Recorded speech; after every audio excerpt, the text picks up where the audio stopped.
दोस्तों, कैसे हो आप। आज हम सीखने वाले हैं construction of a circum circle. अभी सर्कम सर्कल है क्या।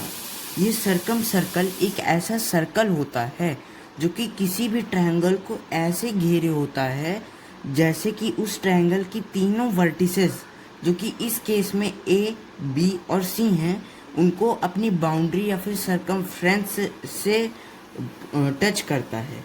जैसे कि आप यहाँ देख सकते हो, इसमें कुछ मेन टर्म्स कुछ इस टाइप के हैं कि यहाँ पर जो सर्कम सर्कल होता है उसका एकदम सेंटर जो होता है उसको सर्कम सेंटर कहते हैं और इसको एस से डिनोट करते हैं। दूसरा, इसका जो रेडियस होता है जो कि ये दिख रहा है उसको हम सर्कम रेडियस कहते हैं। तो चलिए अब इसको बनाना सीखते हैं। हम इसको तीन टाइप के ट्रायंगल्स में बनाना सीखेंगे बेस्ड ऑन एंगल्स, जो कि हैं acute angle, obtuse angle and right angle triangle.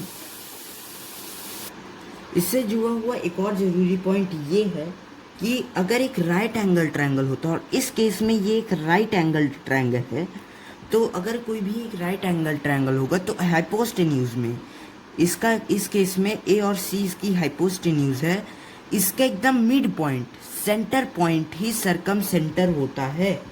दूसरा, अगर कोई एक्यूट एंगल ट्रायंगल है तो उस ट्रायंगल का सर्कम सेंटर उस ट्रायंगल के अंदर ही होने वाला है, और ऑब्स्ट्यूज एंगल ट्रायंगल में उसका सर्कम सेंटर ट्रायंगल के बाहर आएगा। तो यहाँ पर मैंने सबसे पहले एक्यूट एंगल का ट्रायंगल एग्जांपल लिया है। यहाँ पर मैं इसको ए, बी और सी से लेबल कर लेता हूँ। तो मैंने इसके वर्टिसेस, तीन वर्टिसेस को ए, बी और सी मान रहा हूँ। तो अब हमें एक कंपास की ज़रूरत पड़ेगी। सबसे पहले हमें क्या करना है, इनमें से किसी का भी, मैं पहले एग्जांपल में ए और सी ले रहा हूँ, इसका एकदम मिड पॉइंट ढूंढना है। तो यहाँ पर अभी हम स्केल की यूज़ ना करते हुए इसको कंपास की यूज़ से करने की कोशिश करेंगे। सबसे पहले मैं कंपास का पॉइंटेड पॉइंट को वर्टेक्स सी में रख देता हूँ और एक आर्क ड्रॉ करता हूँ इनसाइड द एंगल।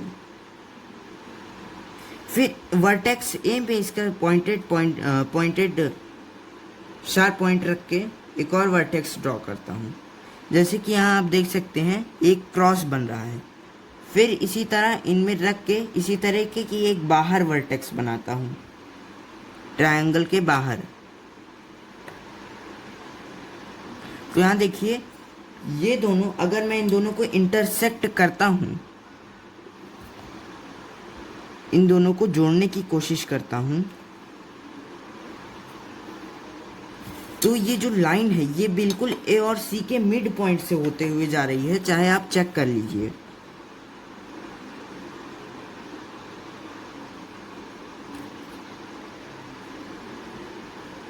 तो जैसे हमने इसको बनाया वैसे ही हम ए और बी और सी के लिए भी कर लेंगे। और एक और ज़रूरी बात ये है कि पहले केस में जो हमने इसका रेडियस लिया था अपने कंपास का, उसी रेडियस से हमें पूरे के पूरे प्रोसीजर में उसी रेडियस को यूज़ करके चलना है। तो मैंने यहाँ पर तीनों ही एंगल की तीनों ही साइड्स की, ट्रायंगल की तीनों ही साइड्स के लिए इनके हाफ एकदम सेंटर पॉइंट को बना लिया है।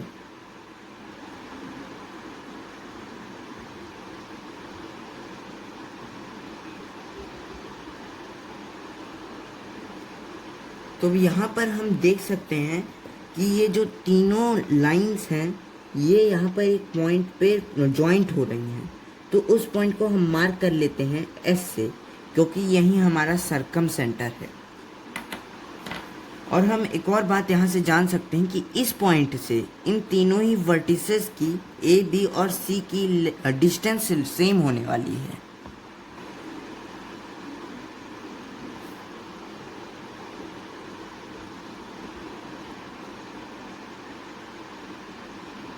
यहाँ से हम ये जान सकते हैं कि पॉइंट एस या फिर सर्कम सेंटर एस से सभी वर्टिसेस की डिस्टेंस अप्रॉक्सीमेटली 3.9 सेंटीमीटर्स है। नेक्स्ट स्टेप में हम अपने कंपास के पॉइंटेड पार्ट को पॉइंट एस पे रखने वाले हैं और एक रेडियस नापने वाले हैं जो कि सर्कम रेडियस होगा चाहे हम इनमें से किसी भी वर्टिसेस से नाप लें, और उसी रेडियस को ले करके हम एक सर्कल को ड्रॉ करेंगे।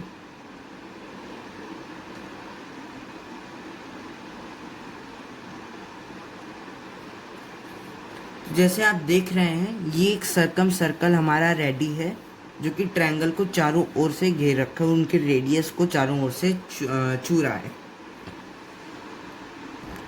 तो अब यहाँ आप देख सकते हैं, अब मैं एक ऑब्स्ट्यूज एंगल के लिए सर्कम सर्कल ड्रॉ करने वाला हूँ। ये एंगल ABC एक ऑब्स्ट्यूज एंगल है। तो सबसे पहले स्टेप में मैं इनमें से सभी साइड्स के एकदम सेंटर से एक लाइन खींचने वाला हूँ। मैं पहली बार एक बात बताना भूल गया था कि जैसे आप जो भी रेडियस, सबसे पहले जो भी रेडियस लेने वाले हैं, वो उस ट्रायंगल की सबसे लंबी लाइन के हाफ से ज़्यादा ही होना चाहिए। तो ये सबसे लंबी लाइन यहीं दिख रही है, सबसे लंबी साइड ट्रायंगल की। तो यहाँ पर रख के हम इसको कम से कम इसके हाफ से तो ज़्यादा ही रखेंगे, जो कि आपको दिख रहा होगा, वो हाफ से ज़्यादा है ये थोड़ा सा। तो सबसे पहले मैं साइड्स B और C के लिए इसको बनाऊंगा। तो सबसे पहले वर्टिस C में रखेंगे इसको और एक आर्क ड्रॉ करेंगे, फिर B में और एक आर्क ड्रॉ करेंगे, इसके अपोजिट साइड भी ड्रॉ कर लेंगे।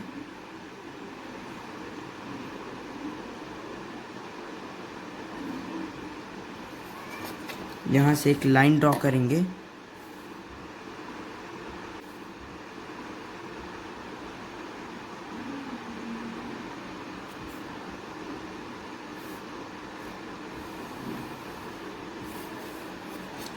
तो ये एक लाइन ड्रॉ हुई है, आप देख सकते हो, ये लगभग आधा ही है।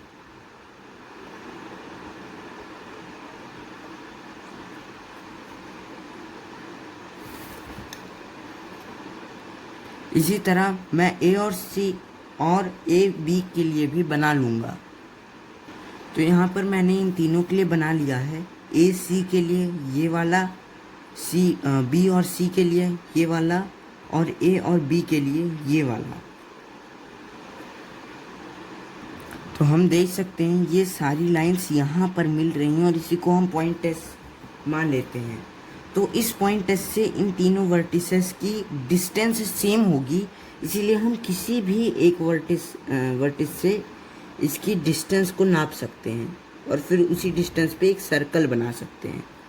तो जैसे B तक है ये, तो मैं इसके लिए बनाता हूँ एक सर्कल।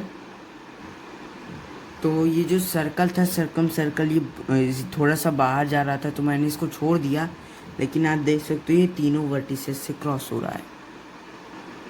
तो यहाँ पर मैंने 2 राइट एंगल्स लिया है। 2 राइट एंगल्स किस लिए, ये आपको आगे पता चल जाएगा। पहले राइट एंगल पे हम ट्रेडिशनल टेक्निक यूज़ करेंगे, दूसरे पे मैं आपको एक शॉर्टकट बताऊंगा राइट एंगल ट्रायंगल के लिए ही खास। सबसे पहले केस में हम क्या करेंगे, मैं C पे एक रखता हूँ अपने कंपास को, एंगल C पे, और ये हाइपोटेन्यूज तो राइट एंगल की सबसे लंबी साइड होती है एक राइट एंगल ट्रायंगल की। तो इसके हाफ से लगभग थोड़ा सा ज़्यादा ले लूँगा और इसको बनाना शुरू करता हूँ।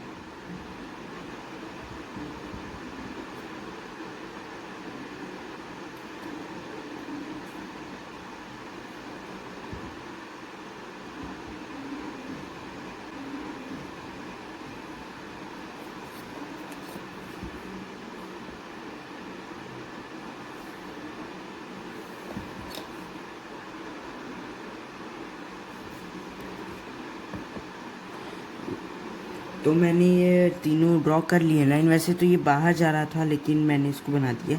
तो आप देखिए, ये इनके इंटरसेक्ट होने का पॉइंट जहाँ पर ये तीनों लाइंस मिल रही हैं, वो ये है, जिसको हम S से डिनोट कर सकते हैं। यही हमारा सरकम सेंटर है।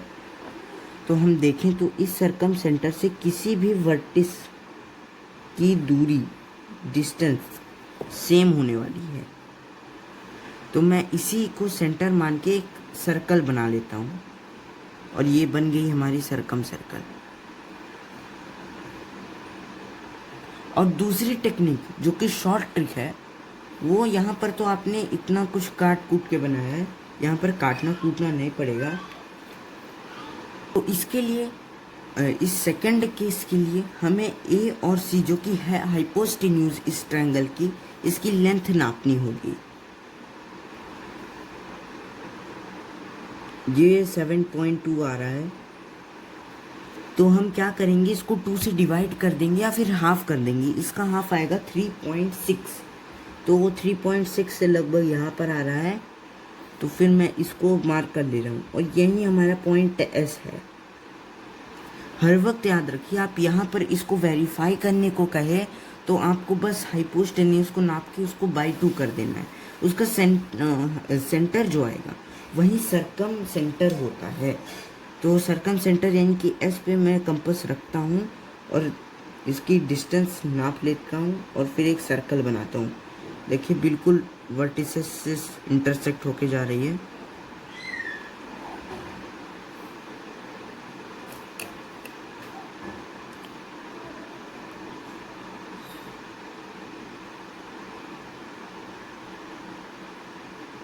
तो दोस्तों आपको कैसी लगी ये video, construction of a सरकम circle.